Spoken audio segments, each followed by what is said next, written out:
The room is relationships. The room is you and me and everyone in America. What are you talking about? The room is different cookie cutter from Hollywood. Yeah, man, you never know. People are very strange these days. What's going on? Welcome to The Room Minute. The podcast where we get obsessed with the cinematic classic The Room. 1 minute at a time. You have no idea what kind of trouble you're in here, do you? Why are you so hysterical? We always wanted people actually talk about it. I did not hit her. It's not true. It's bullshit. I did not hit her. I did not. Oh, hi, Mark. Oh, hi, Allison. Oh, hi, Rob. Oh, hi, listeners. We're here to talk about Minute 40, in which Mark is an expert, obviously. And so are Tommy's green screen guys. Oh, my goodness. Now, this scene, of course, quick note, was originally much earlier. It was just after Lisa and Mark have quote-unquote sex on the stairs. And while the backgrounds on the roof, the green screen, don't actually match a realistic location, they are, aside from the scene, fairly consistent, at least. You don't mean to say it's been green screened? No. No, it looks so real. With their 3 fake walls they stuck in a parking lot? No, it wasn't green screen at all. The biggest thing I think I noted this last minute is one of the angles off the roof is actually a real image reversed. For some reason. Is that like a copyrighted image or something? Like, no, they filmed it themselves. They did it. Yeah, Tommy owns a building. They went on his roof and took some shots. I don't know. The man is an enigma. I'm sure. By the way, oh hi, Luke. Oh, hi. Sorry. So, wait, what actually happens? Mark and Johnny are talking on the roof. I forgot what scene we're even watching. I'm distracted by the rooftop. Maybe Mark does have a girl. Yeah, he might. He doesn't know yet. I find it so weird how freely they seem to talk about sex. Like, Yeah. whether that's just from my young person's perspective, I don't know, but I found it so uncomfortable and so sort of, the conversation was not called for. Like, it's just... That's what Mark's into. You're talking about when he says that his ex was not the best in bed. Yeah. You know, she wasn't any good in bed. And then when Tommy then finds Tommy, whatever, when he then finds the need to discuss, like, his state with Lisa. That's too bad. My Lisa's great when I can get it. Like, it wasn't... I mean, he's the one who's asked Mark in the past / future how his sex life is. Anyway, how is your sex life? So, you know, I don't know. Yeah, man, you never know. They're weird people. Yeah. People are very strange these days. These are perfectly normal people, Luke. You're wrong. Sorry, we're the weird ones. Yeah. Yeah, so they're talking about Mark, whether or not he has a girl. Yeah, maybe you're right. He doesn't know yet. Maybe I have one already. I don't know yet. And Johnny asks about Betty, Mark's ex, who may or may not be Denny's girlfriend. So I listened back to this minute probably 15 times, or this like little 5 seconds here. I swear Tommy says, Betty, that's her name? Instead of what's her name? Yeah. Well, what happened? Remember Betty? That's her name? And that just cracks me up. Oh, hi, Chris. Well, he says it kind of, yeah, I put it in my notes as like, remember Betty? That's her name? Yeah. Like he's double checking the name of the person he's bringing up. But yeah, it could also be he doesn't know that you say, what's her name if you don't know. Tommy always speaks like he doesn't understand the lines that he wrote for himself. So it's... Yeah, maybe you're right. Oh no, that's Mark's line. Yeah, maybe you're right. Yeah, well, what happened? Remember Betty? That's her name? Betty, that's her name. Yeah. Maybe that is Betty's name. Her name is that's her name. That's is her middle name, and then her name, but it's like one word. Or her mom's maiden name was her, and they did that really progressive thing where you just like put a hyphen. Oh yeah, it's like hyphenated. Mm-hmm. It was Betty her, now it's Betty name. Maybe we're the wrong ones. Maybe Betty, that's her name, is her name. Maybe we've offended a listener called Betty, that's her name. If your name is Betty, that's your name, and you're listening to the show, please contact me, Robert E.G. Black, on all your social media, and we'll get you on as a guest. Contact you on all of your social media. Okay, on any of your social media. Wow. Now I'm talking like Tommy. If that's your name and we've offended you, please send your complaints to titanicminute@gmail.com. I'm sure they won't mind. No. I'm sure they still check, too. Yeah. Betty? Yeah? Yeah, we don't see each other anymore. You know, she wasn't any good in bed. She was beautiful, but we had too many arguments. In bed. Oh, that's sad. Yeah. They of course. argued in bed. Well, that was the problem, is Mark wanted stairs. He wanted stair sex, not bed sex. That was the arguments. Now, You can't dent a bed as easily. before we get to a great line from Johnny that I'd like to unpack, I have a couple notes on the rooftop. Second 18, Mark turns a quarter turn or more to his left. However, the Transamerica building, which was behind him, remains behind him on the different angle. This is the scene where the green screen gets weird. Because they're fairly consistent about where it is, but then this scene, it's just like wherever Mark moves, that same building is behind him. And then, second 26, it's behind Johnny, even though he hasn't really moved. So the editors have been like alright for the film, mostly. Yeah, mostly the editing did okay. I mean, now I'm forgetting who's the real person. Tommy hired an actual editor to edit the film. I mean, they did edit as they were going, so they couldn't change a lot of stuff for like stylistic ways and everything as they were doing it. But yeah, the editing does okay. I tried that with my short and then I just sort of gave up and I've gone back and like redone everything because it's so much easier to just do it when it's done. Yeah. So you know what you have available. I mean, they still moved a few scenes, but they were early scenes, so they probably moved them around before they'd even finished filming. And continuity can be a pain as well when you're editing. But Tommy doesn't care about that. Oh, no, that's been very clear. He didn't even let him take photos of his costume for continuity.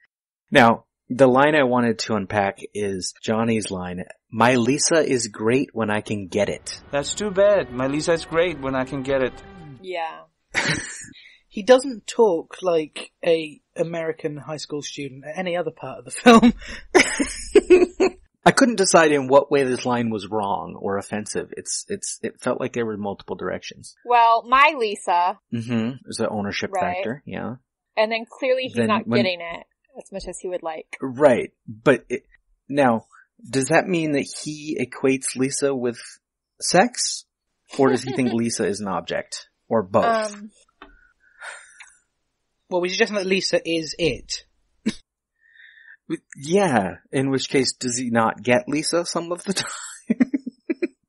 Does he not understand her? How does he mean get? And I can get it. It is sex, right? In context, it should be sex, but in the sentence, it can only refer to Lisa. Oh. Which is the problem.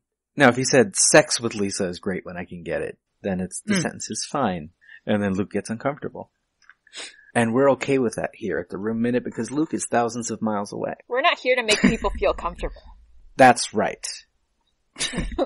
If you want to get uncomfortable, just watch the scene as buildings move. We spent a reasonably long time on the Monty Python podcast discussing the sex ed class. That's true. Like, I was surprised when I was editing back. I was like, this conversation goes on way longer than I remembered. So then, second 30, Mark is now sitting in front of the same city angle where Johnny was just standing, even though that's a different side of the roof. So yeah, this scene is all wrong with the background. The green screen guys are just screwing everything up. When they could have just filmed on a rooftop in San Francisco, had they wanted to. Yeah. Well, but then you would have had to contend with wind in the microphones and permits and things like that. Well, they still had to. They're filming outside. Well, I don't know about permits. He doesn't do permits. It's Tommy's building. So they probably could have got away with filming on the roof without a permit, but it's... Yeah, and they ADR like most stuff anyway, so... Because they were filming next to, Highland.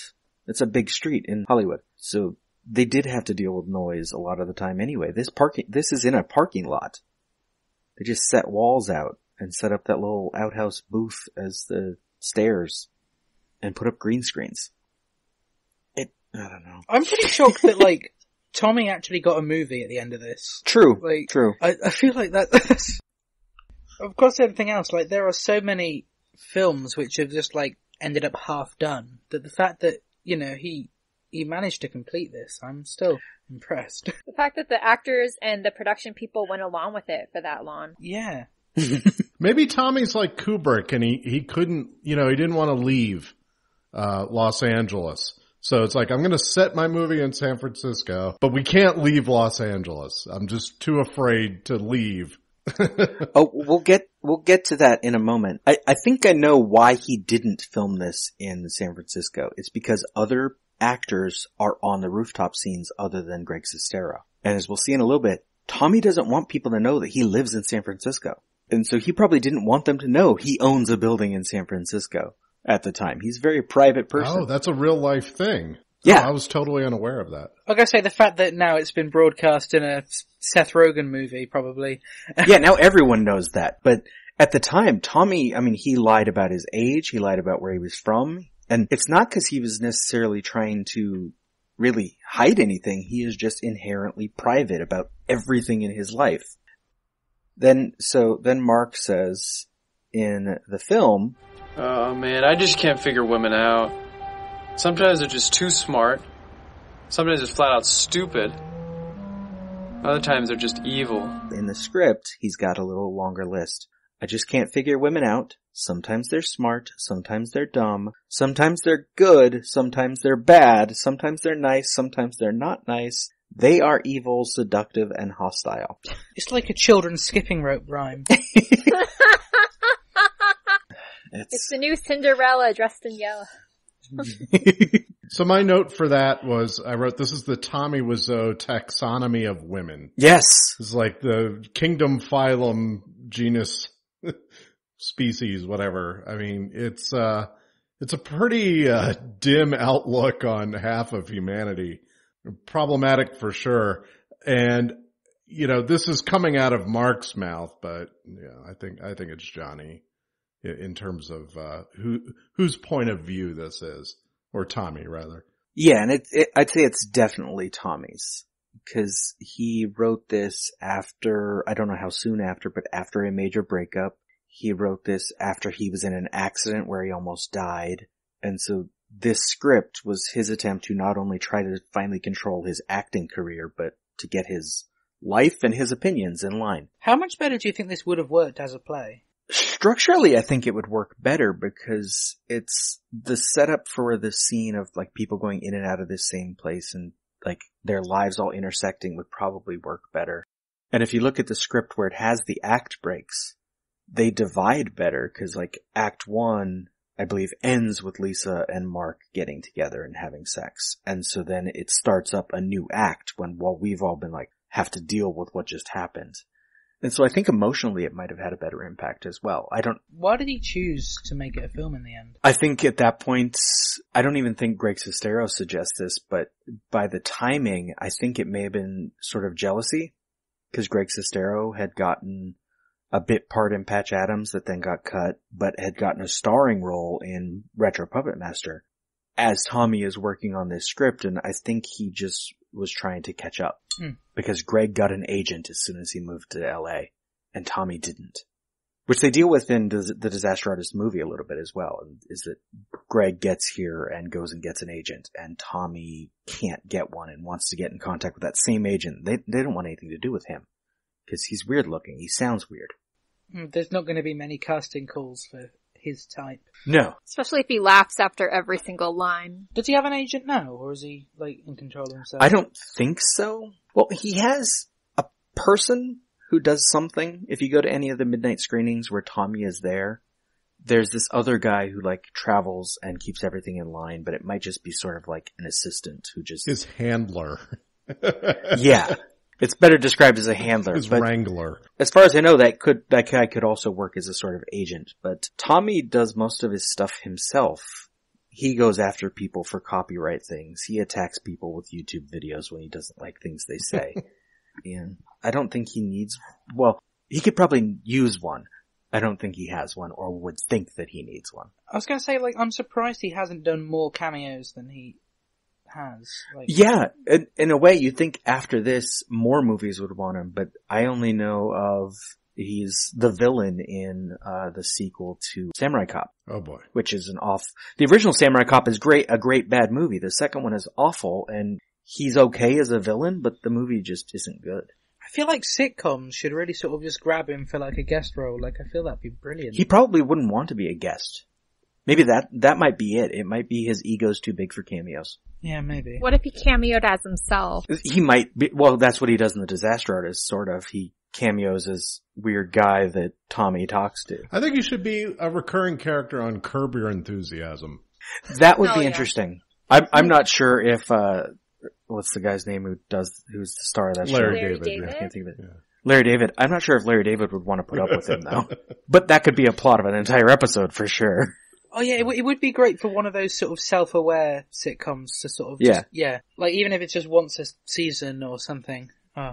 Or even if Johnny makes it. He makes a sequel to The Neighbors, except he's not trying to pretend he's some great guy who everyone loves. He's just Tommy Wiseau, who everyone loves. I gave up after episode 2 of The Neighbors. It was just... The Neighbors is awful. But it's not awful in a good way. No. It's a sitcom without sit. There's no situation. It's just scenes. And I think the use of com is, slightly loose there as well.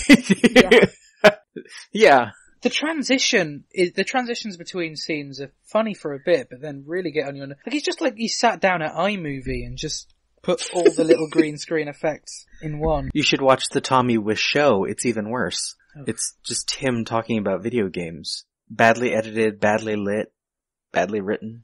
I only own The Neighbors because when I ordered The Room, for some reason it was sold out on its own, so I had to get The Neighbors with it. So then, going on with the minute, Johnny wants to know what's bothering you, Mark. And he asks, Do you have some secrets? Forget it. Why don't you tell me? Forget it, dude. Is it some secret? No, forget it. I'll talk to you later. Which in the script he also adds, we are like brothers, we shouldn't have secrets. I mean, at least he doesn't say we're best friends. It should have been.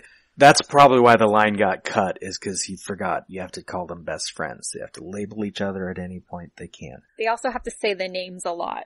He says Mark's name 3 times in 1 minute. I mean, I'm someone who's really awful at remembering character names, so it's really helpful for me.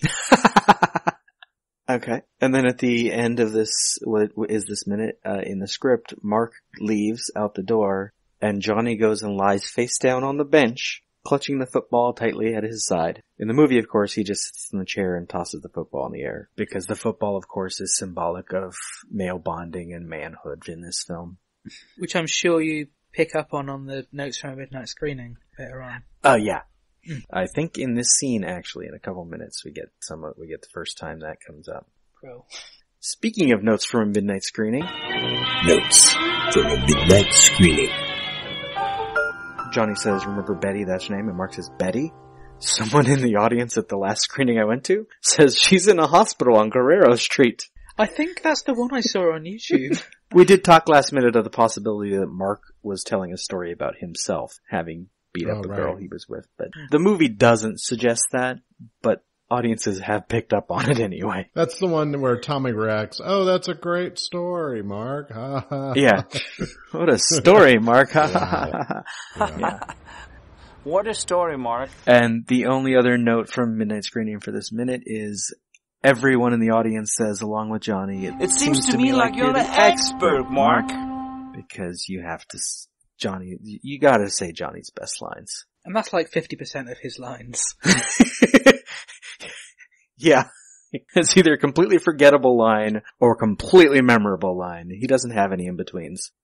Since you've been here before, Luke, Chris, I'll ask you first. Yeah. If the listeners would like to hear more of you, where can they do so? Oh, yeah. So there is a Movie by Minute podcast out there called Open the Podcast Doors, Hal. And that is covering Stanley Kubrick's 1968 science fiction masterpiece, 2001: A Space Odyssey.